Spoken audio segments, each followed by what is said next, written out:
all right. This is your favorite political innovator, David Washington, with my co-hosts, Galvin and Edith. Let's go.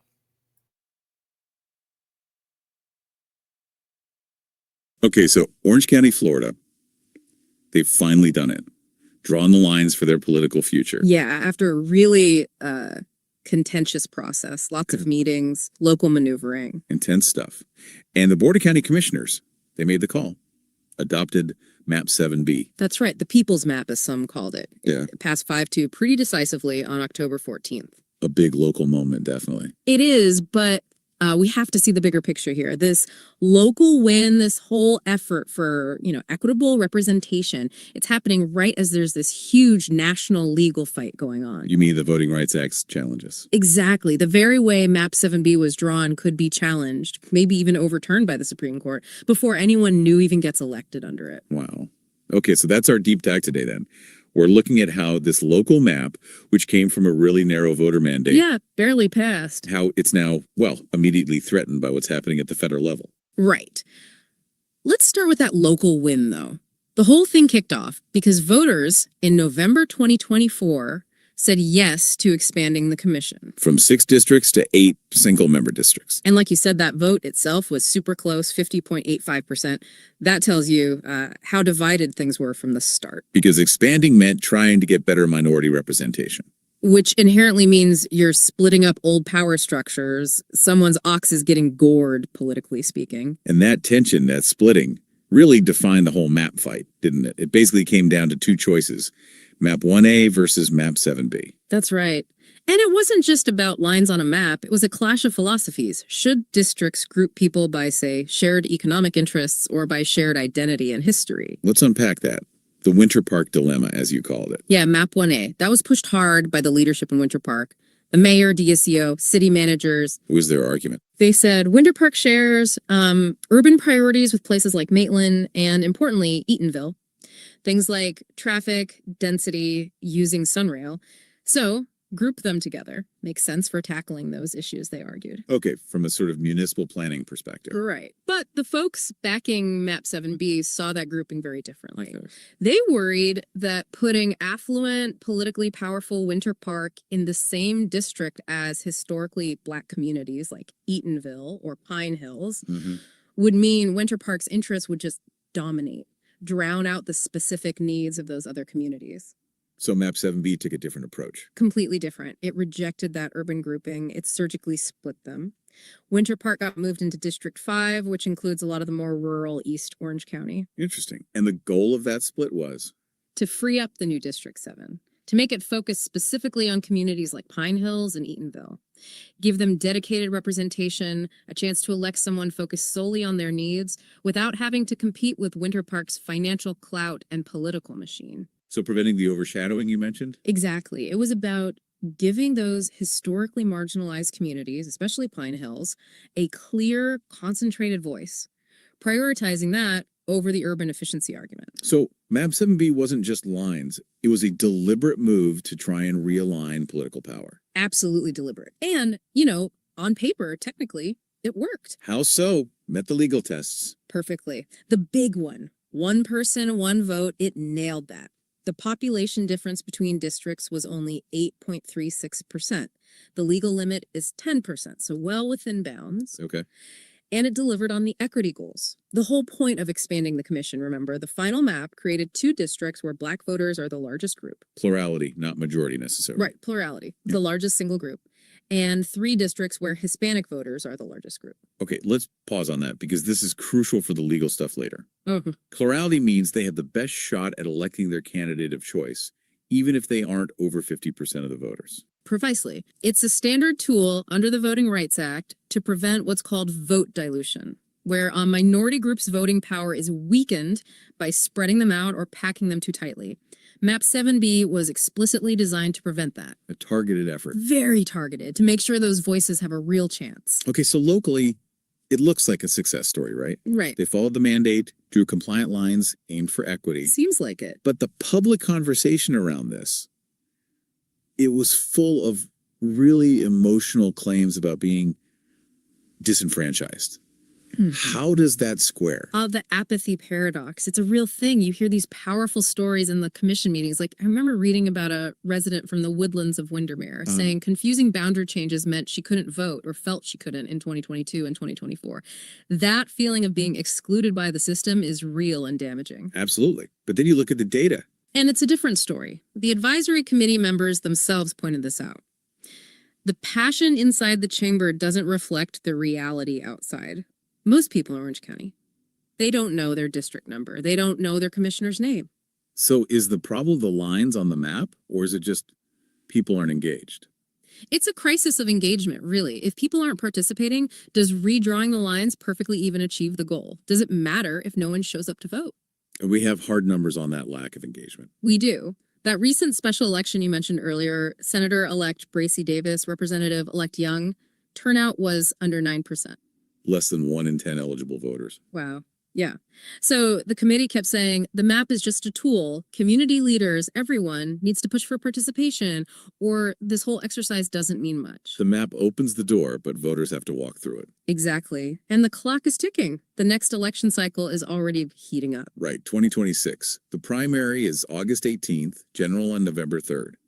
These new districts get tested right away. And candidates are already lining up. We're seeing filings from people like Mara Ure, Chris Messina, Tiffany Moore Russell, plus lots of county judge races, other commission seats. It's a busy ballot. So, if that 9% turnout happens again, then all the political capital Map 7B tried to build for these communities, it just evaporates. okay, so they navigated the local politics, the community debates. Seems like a win there, albeit with this engagement issue hanging over it. Right. But by drawing lines specifically to create Black and Hispanic plurality districts, basically using race to meet the VRA goals, haven't they just put a giant legal target on this map? You hit the nail on the head. That's the massive pivot point. The very thing that makes Map 7B successful locally, its intentional creation of minority opportunity districts, is exactly what makes it vulnerable nationally. Because the Supreme Court is looking closely at Section 2 of the Voting Rights Act right now. Extremely closely. Cases like Louisiana v. Calais are asking fundamental questions about how much race can be considered when states draw district lines, even if the goal is to fix past discrimination or prevent vote dilution. So the VRA was meant to allow considering race to ensure fairness. Correct. But the current court seems really hesitant about situations where race appears to be the main reason, the predominant factor behind how a district is shaped. Okay, predominant factor. How did that apply here? Orange County was trying to create these specific plurality districts. That sounds pretty race conscious. It is race conscious, and that's the tightrope. Map 7B works locally precisely because it considered race to achieve representation. But if the Supreme Court says you can't make race the primary driver, even for remedial purposes, then Map 7B could be deemed unconstitutional. Potentially, yes. Its strength becomes its weakness under that legal interpretation. It's like building a fantastic car engine that relies on a fuel the government might suddenly ban. Alan Dershowitz, the Harvard Law Professor Emeritus, he's weighed in on this trend, hasn't he? He has, quite bluntly. He predicts the Supreme Court is moving steadily away from focusing on race in the electoral context. He anticipates less sensitivity towards using race proactively in redistricting, sort of like affirmative action for districts. A diminution of sensitivity, I think, was his phrase. That's it. So it's not just a random threat. There's a clear legal trend that seems to run directly counter to the philosophy behind Map 7B. So the map's success in creating 2 Black plurality and 3 Hispanic plurality districts is the very thing that makes it legally fragile. It's a profound tension. Orange County made a choice. They picked the map they felt offered the most equitable representation to the most residents, tackling historical issues head on. But that very choice puts them squarely in the path of this national legal earthquake shaking the foundations of the Voting Rights Act. So the fight isn't really over. The map is approved locally, but the real battle moves from the commission chambers to the courts. Exactly. And the outcome hinges on how the Supreme Court interprets the role of race in ensuring fair representation in American democracy. A huge question. If Map 7B survives this legal challenge, Then the stage is set for those 2026 elections, August primary, November general. Orange County took a bold step with this map. but now the pressure shifts. Defend it legally and then crucially, Show up and vote. Exercise that civic duty. Make the map deliver on its promise. If it stands, the power is there to be used. A fascinating situation. The map might offer the opportunity, but participation is everything. So, for you listening, get informed about your potential new district, learn about the candidates, and be ready for August 18th and November 3rd, 2026. The lines are drawn. The turnout needs to follow. Thanks for diving deep with us today. All right, all right. I hope you enjoyed that content. Is map 7B in jeopardy? If there is a legal challenge, will it face scrutiny by the courts? Right now, this week, it's October 17th, Friday. This week, earlier this week, SCOTUS, the Supreme Court of these United States, heard arguments in regards to Louisiana versus Cayus. And in that argument, they were specifically looking at Section 2 of the Voting Rights Act, the VRA, Section 2, specifically talking about racial gerrymanders. And so throughout the 2025 mid-decennial redistricting advisory committee meetings, there was a lot of talk about race and creating a new district or that would support one race or over another. As we were just discussing, Galvin and Edith, they did a great job of breaking the argument down. And for you, my listeners, I need for you to talk about this. Talk about the creation of 7B, the possible legal challenges that it will face in regards to a violation of Section 2 of the Voting Rights Act, specifically about racial gerrymandering. State legislatures across America are looking at their congressional maps. And for one reason or another, they're looking to redistrict or not. Texas has done it. California has a ballot initiative to do so. Illinois is looking at the possibility. Indiana, and of course, here in Florida, there's a committee. Representatives Bruce Anton and Joanna Lopez are on the committee representing Central Florida, representing the Democrats, to examine the redistricting of the congressional districts here in Florida. Will that trickle down to the county commission, to the state legislature, state senate, school board? The coming days, weeks, months will determine that. I can tell you one thing, the election cycle 2026 is going to be something that we've never seen or haven't seen in so long time ago. However, I need to know what you're thinking. I want to hear your comments. Let me know. Please make your comments in the comment section. Let's have a civil, tactful, respectful conversation about the facts. There are a lot of things out there. There's a lot to discuss. I want to hear from the lawyer community, the attorney community, the legal community. Let me know what you think. And let's have a civic conversation, a civil conversation based on the facts. So again, let those family members, those friends, those influencers that you know, candidates, electeds, please share this content with them or with anyone that you think this will be beneficial to them. And don't forget, you got to check out our other platforms on the Jane Washington Network.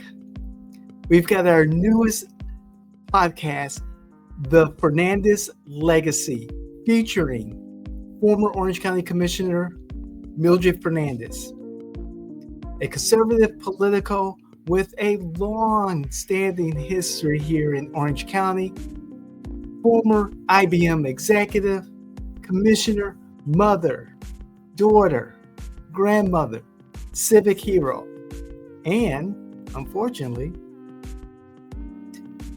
once incarcerated.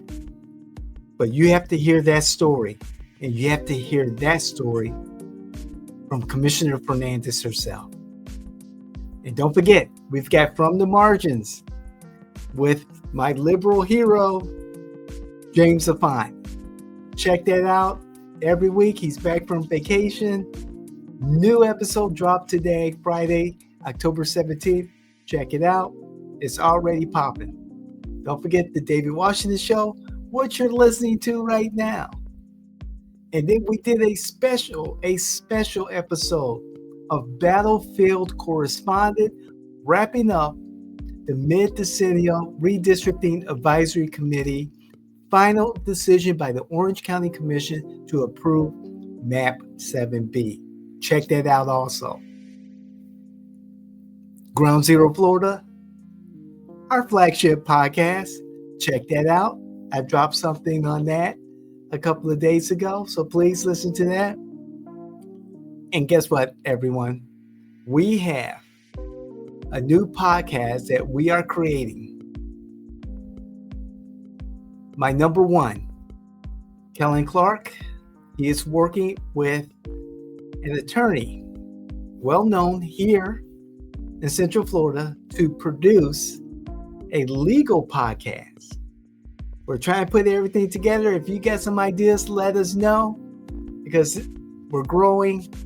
We've got the talent, we have the resources, we have the time, and we're here to make Florida, United States, our world, a better place and a better community. I love you. Praise God. We'll see you the next time. I'm David Washington, your favorite political innovator. This is the David Washington Show.